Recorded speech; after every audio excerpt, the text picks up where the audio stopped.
MyRobot.cloud video, I want to show you how to do some basic navigation between your own sales organization and the customer organizations you're working on. Also going to create a customer so you can see that entire process. The first time you log in to MyRobot.cloud, this is what you will see. It's the sales organization dashboard.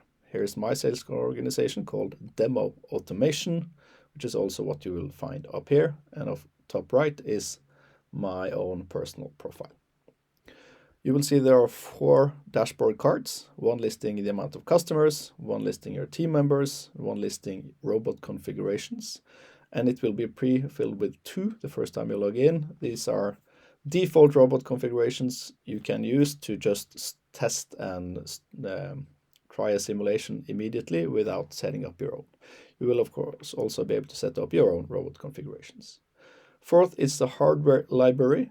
That's functionality we're going to create, but it's not ready yet. But you see it's there. So first thing I want to show you is if you scroll down, you can see the list of customers you have on the list moving down, and also the ability to enter this demo customer. So click Work With.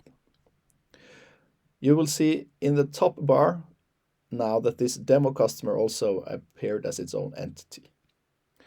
That's because now when you're working on this demo customer, you're working on a different setup in the database. So for this specific customer that is now created under demo automation, I have created the demo customer organization. I have already created one simulation. I have already created a palletizing pattern. I already created a product. But in able to navigate between these 2 different organizations, if I want to go back to my previous sales organization, I go here and click Dashboard. And I'm back to where we just were. So I'm going to create a new customer and navigate to it as the first video. So I click Create on the new customer. I can make the new customer, so lives on Demo Street 2, and for my part that would be Norway.